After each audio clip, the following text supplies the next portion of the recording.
Tá vendo esse vídeo? Provavelmente tu já te questionou, será que eu devo virar um manager? Será que é melhor do que ser dev, ser manager? Ou alguém te disse, não, tu é muito bom com pessoas, já pensou em virar manager? Essa é uma dúvida muito comum, eu já tive muito ela na minha carreira e eu já passei por todos esses cargos, manager, staff engineer, principal engineer, e eu já tive mentores, já fui mentor de muita gente com essas dúvidas. E aqui eu vou compilar as coisas que eu acho fundamentais a gente pensar quando está fazendo essa escolha. Principalmente nos dias de hoje, onde a gente tem muito mais opção de carreira do que alguns anos atrás. Então vai nesse vídeo até o final, porque no final eu vou dar a minha opinião pessoal baseada na minha experiência até agora e o que eu vou fazer para mim nos próximos anos. Eu sou Valdemar Neto, eu falo sobre conteúdo avançado, sobre arquitetura e liderança de software. Se não me segue, segue aí, comenta depois no vídeo. Bom, eu acho que é inquestionável e não tem como julgar também as pessoas que cansam um pouco da coisa de estar sempre estudando. Se a gente comparar liderança com software, com desenvolvimento de software nos últimos 20 anos, claro que as duas evoluem, mas software evolui muito mais, demanda muito mais da gente que está sempre aprendendo, sempre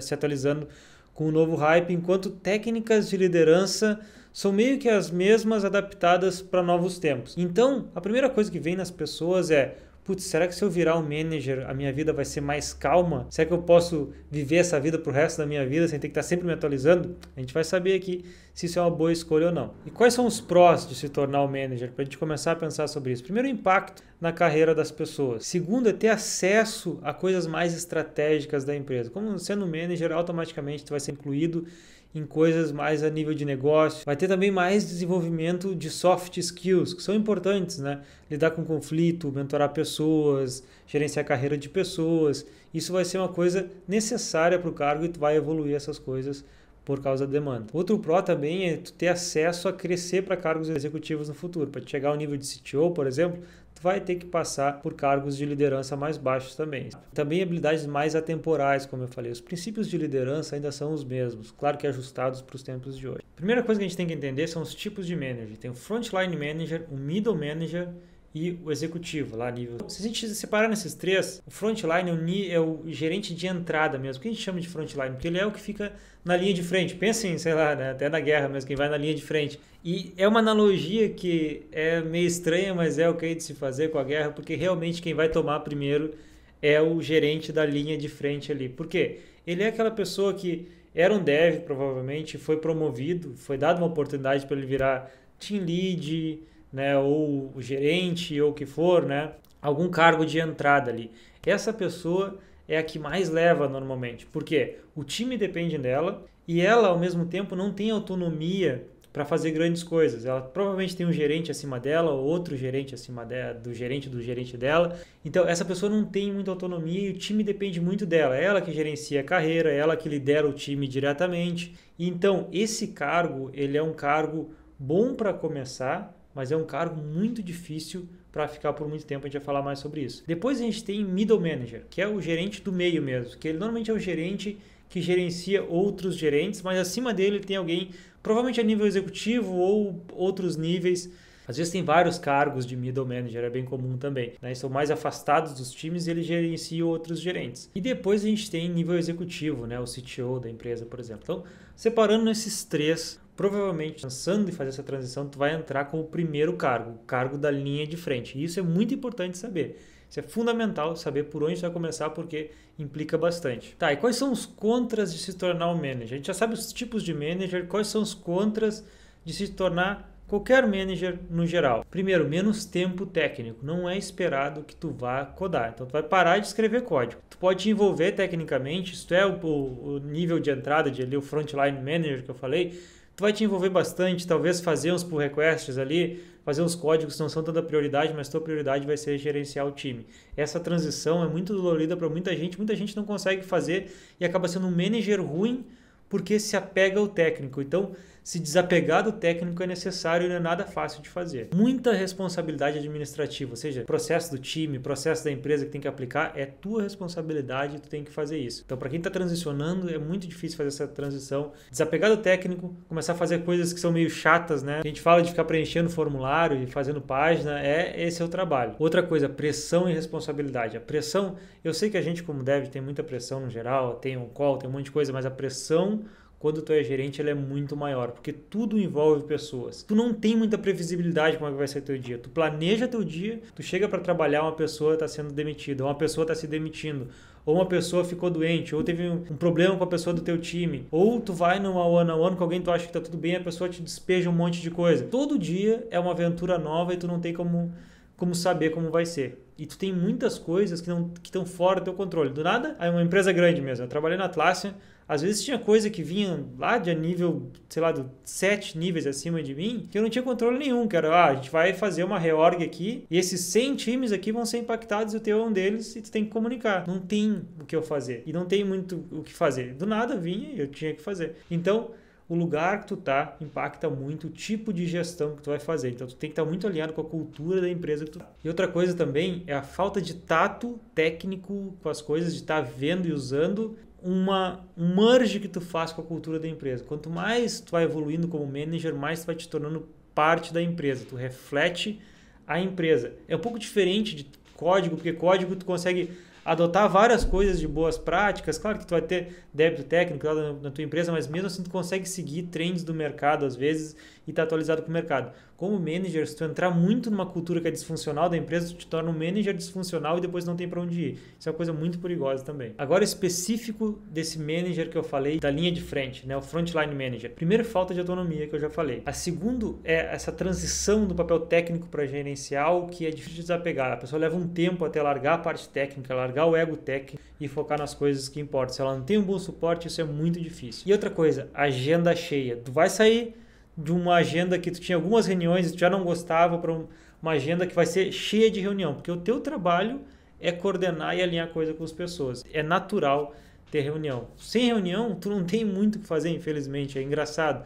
Então, o teu trabalho é, inclusive, criar reuniões para os outros. Ter esse balanço do que é necessário é bem difícil também, leva um bom tempo até tu criar essa maturidade. Quais são as vantagens desse tipo de manager, do frontline? Tu ainda tem contato técnico, então tu fazer a transição de volta é muito fácil. Outra coisa, tu evolui ótimas skills de liderança que vão te ajudar como staff, como tech lead, como principal no futuro, e tu não perde o tato técnico. Agora os desafios do mid-level, né, que é o gerente de nível médio ali. Primeiro, tu perde total o tato técnico. Tem que te basear muito nas pessoas. Tu segue trends, mas tu não aplica mais nada. Outra coisa, tu te especializa muito no tipo de domínio da empresa, porque para te conseguir mover o teu trabalho, tem que entender muito do domínio da tua empresa. Tu tá numa fintech, entender muito sobre fintech para te poder levar os times que estão abaixo de ti. E por último, dificuldade para transicionar em cargos. A gente está em umas trends de diminuir middle managers. Não é um middle manager bom ou efetivo, não digo bom ou efetivo, mas se não tem muita experiência, tu vai ter muita dificuldade depois para achar um trabalho. Se tu quiser voltar a ser técnico, tu vai ter um salário de staff ou de principal, mas tu não vai ter como aplicar para essas vagas porque tu está totalmente sem tato. Então tu vai ter que entrar como sênior e tu não vai conseguir usar todas as tuas skills que tu tinha antes, tu vai usar algumas delas, obviamente, até que tu consiga chegar a tech lead, a staff de novo. Isso vai demorar, essa transição vai demorar. Mas claro que ela vai ser mais rápida que uma pessoa sênior normal, porque tu tem várias soft skills. Quais são as vantagens desses gerentes de nível médio? O salário, normalmente. O trabalho ele não é tão complexo e cansativo como o gerente da linha de frente, porque na linha de frente tu lida com todas as pessoas do time, os engenheiros ali, a carreira deles, o roadmap, um monte de coisa ao mesmo tempo, e tu tá lidando com aquela transição. Um gerente de nível médio, tu já acostumou com a transição, tu tem pessoas abaixo de ti que estão liderando os times e tu tá liderando essas pessoas, então tu tem um pouco mais de flexibilidade. Claro, tu tem muito mais responsabilidade, porque se tu fizer algo errado, tu impacta vários times ao mesmo tempo. A responsabilidade é diferente do tempo e do esforço mental que tu tá colocando ali. Então eu acho que o gerente de nível médio ele é mais estável e um pouco mais calmo, é um momento de carreira mais calmo do que o gerente de entrada. O gerente de entrada é bem complicado. Antes de a gente continuar, se tu está gostando, marca o sininho aqui para recebição, comenta, dá like, comenta a tua experiência. E se tu está nessa jornada, também vem para a Tech Leads Club, a nossa comunidade, que a gente dá todo o suporte para quem quer ser Tech Lead, Principal Engineer, Engineering Manager, a gente tem de tudo lá.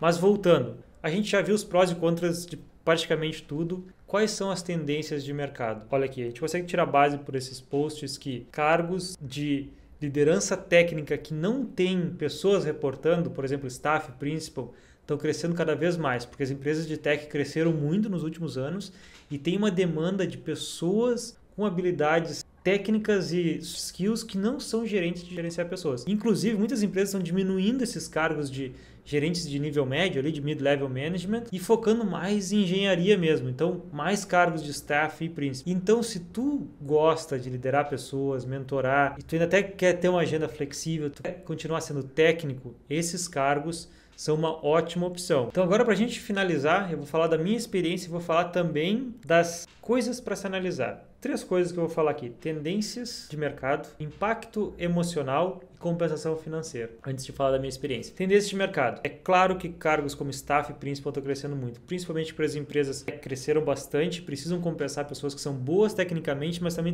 são ótimos líderes técnicos. Ao mesmo tempo, com foco em efetividade, as empresas estão começando a cortar muito middle manager, porque muito do trabalho deles é substituído por uma boa cultura de engenharia, com uma boa divisão de autonomia entre staff, principals e tech leads. Então, se tu quer seguir crescendo, ganhar um salário maior e tal, mas ainda assim ser técnico, começa a olhar mais para empresas que têm esses caminhos, que não é só aquele caminho de virar um gerente. Outra coisa, o impacto emocional. É incomparável o impacto emocional do trabalho do gerente e de um contribuidor individual. Por quê? Tu lida com pessoas como gerente. Tem coisas que te impactam muito, é bem desgastante. Às vezes a gente olha um gerente e pensa, pô, aquela pessoa não faz nada. Mas às vezes ela está lidando com umas coisas bem complexas. Eu sei que assim, tinha noites que eu ficava pensando na carreira das pessoas, um monte de coisa. Se quiser fazer um bom trabalho como gerente, vai te preocupar muito. É bem difícil se acostumar com isso. Mas claro que, como tudo, é uma skill que você vai ser evoluindo, né? E é um dos prós de se tornar um gerente, melhorar a tua inteligência emocional. Compensação financeira. Isso aqui varia muito de empresa para empresa. Empresas pequenas, onde tem um teto ali até sênior, provavelmente o gerente vai ganhar mais. Empresas que têm grandes planos de carreira, vai depender do teu nível. É mais rápido, eu acho, como gerente, tu chegar a um cargo alto do que na engenharia, porque tu demora até chegar principal engineer, né? Tu tem que ter realmente muito conhecimento e muito impacto. Então, tu consegue chegar até, se tiver uma grande estrutura na empresa e tu for um bom gerente, tu consegue chegar, eu acho que mais rápido. O problema é tu evoluir e ter oportunidade dentro da empresa. Porque, por exemplo, para te virar um mid-level manager, tem que gerenciar outros managers. Então, para isso, tem que ser um gerente de linha de entrada muito bom. Tu tem que conseguir criar uma demanda para ti ser promovido e gerenciar a pessoa que vai ficar no teu lugar. Então, não é um caminho muito claro e é bem difícil de chegar lá. Por mais que engenharia seja tu aprender muita coisa e ter um impacto grande, pelo menos é mais fácil de achar o caminho dependendo do tamanho da empresa. Então, tem esse balanço e é difícil dizer se a compensação é melhor ou não. Varia muito do lugar da oportunidade que tu tiver. Então, para finalizar, na minha experiência, o tempo que eu trabalhei como gerente de engenharia foi fundamental. Foram 2 anos como frontline, depois eu comecei a gerenciar outros gerentes. Foi fundamental para ajudar eu a me tornar um principal engineer depois sólido, a entender negócio, a conseguir mentorar bem pessoas. Isso me ajudou muito com inteligência emocional também, mas eu não pretendo voltar a ser esse tipo de gerente. Eu pretendo num dia no futuro ser um CTO, não sei se fazer parte de uma empresa ou ter minha própria empresa. Eu quero chegar naquele nível lá. Por quê? Porque gerente de entrada, mid-level manager, tu tá sempre respondendo à cultura de alguma empresa. E aquilo ali, depois de um certo tempo, se é uma cultura que tu gosta muito, tu acaba virando uma cultura que tu não quer ser. Eu, particularmente, não tenho mais vontade de fazer aquilo por um bom tempo. Eu prefiro, no futuro, tentar ser um CTO. Mas, assim como eu falei, é uma oportunidade muito boa que vai acelerar muito skills que tu precisa na tua carreira. Mas é fundamental que o ambiente seja propício para isso, seja um ambiente que tenha pessoas que tu admire nesses cargos para te ajudar a chegar lá. Eu espero que esse vídeo tenha te ajudado, comenta aí a tua experiência. Para mim, essas são as coisas fundamentais. Eu realmente queria muito que tivesse um vídeo